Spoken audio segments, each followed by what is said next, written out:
জ্বালানি সংকট নিয়ে জানাতে বরিশাল থেকে যুক্ত হচ্ছেন আমাদের সহকর্মী আলামিন। আলামিন, এই মুহূর্তে বরিশালে জ্বালানি তেলের সংকট কতটা তীব্র দেখছেন? পাম্পগুলোতে যানবাহনের চাপ কেমন এবং এই দীর্ঘ সারি ও যানজটের কারণে চালক ও সাধারণ মানুষের ভোগান্তি কতটা বেড়েছে?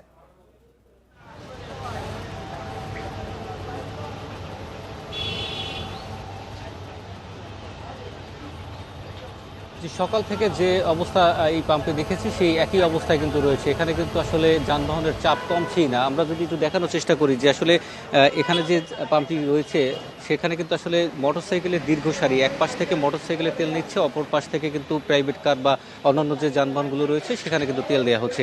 সকালে এই পাম্পটিতে আমরা দেখেছি যে অকটেন ছিল না, সেখানে কিন্তু তারা একটি সাইনবোর্ড লাগিয়ে দিয়েছিল। এখন কিন্তু আবার তারা ডিপো থেকে অকটেন পাওয়ার পর সেই অকটেন কিন্তু আবার চালু করা হয়েছে। এর পাশের যে পাম্পটি সকালবেলা আমরা দেখেছিলাম সেখান থেকে কিন্তু পেট্রোল দেওয়া হচ্ছিল, কিন্তু এখন বর্তমানে সেই পাম্পটি কিন্তু বন্ধ রাখা হয়েছে। অর্থাৎ তারা যেটি জানিয়েছে যে তাদের যে পরিধি ছিল সেটি কিন্তু আসলে ফুরিয়ে গেছে, যার ফলে কিন্তু তারা এখন আর দিতে পারছেন না। এর কারণেই কিন্তু আসলে এখন যে পাম্পটি রয়েছে এখানে কিন্তু দীর্ঘ সারি আমরা দেখতে পাচ্ছি এবং সেখানে কিন্তু মোটরসাইকেলের সংখ্যাটা একটু বেশি। আমরা দেখছি যে আসলে রাস্তার একদম শেষ পর্যন্ত কিন্তু মোটরসাইকেলের দীর্ঘ একটি সারি রয়েছে এবং সেখানে কিন্তু এক এক করে কিন্তু তেল দেওয়া হচ্ছে। অর্থাৎ এখানে কিন্তু রেশনিং পদ্ধতিতে 300 টাকার করে তেল দেওয়া হচ্ছিল এবং এর আগে আমরা দেখেছি যে 200 টাকার তেল দিতে সেখান থেকে কিন্তু কিছুটা বাড়িয়ে 100 টাকা বাড়িয়ে 300 টাকার তেল দেওয়া হচ্ছে। এর পাশাপাশি অন্য যে যানবাহনগুলো রয়েছে, মাহিন্ডাগুলো রয়েছে, সেখানে আমরা দেখেছি 500 টাকার তেল দেওয়া হচ্ছে এবং প্রাইভেট কারগুলোতে 1000 টাকার তেল দেওয়া হচ্ছে। অর্থাৎ এই যে সময়টায় দীর্ঘ সময় দাঁড়িয়ে থেকে তারা যে রেশনিং পদ্ধতিতে যে তেলটি পাচ্ছেন সেটি নিয়ে কিন্তু আসলে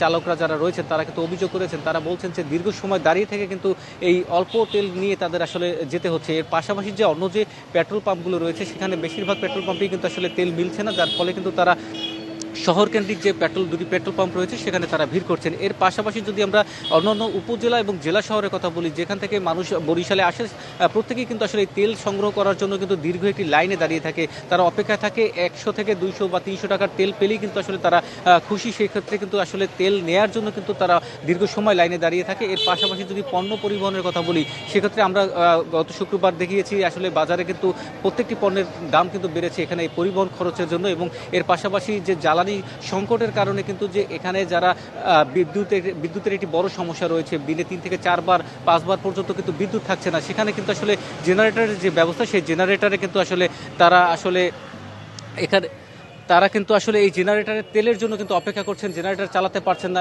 বিশেষ করে সবাই কিন্তু অভিযোগ করছেন যে আসলে এই যে আপনি সমস্যাটি। আরো তথ্য সংগ্রহ করতে থাকুন। এবার আমরা একটু সিলেটে যাব, যেখানে আছেন আমাদের সহকর্মী রানা মজুমদার। রানা, সিলেটে জ্বালানি তেলের সংকট নিয়ে আপনার কাছে সর্বশেষ কি তথ্য আছে এবং সরকারি নির্দেশনা মেনে তেল সরবরাহ কি অব্যাহত আছে কিনা?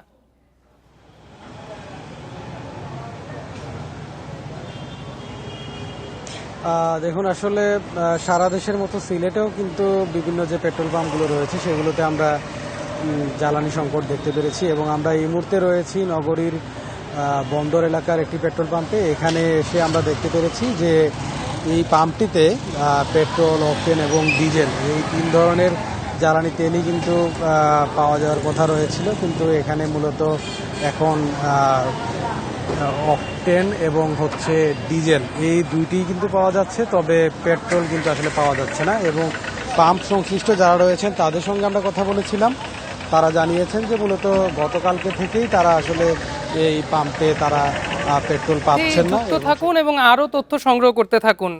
আমরা বরিশাল ও সিলেট থেকে জানছিলাম, আমাদের সহকর্মীরা জানাচ্ছিলেন।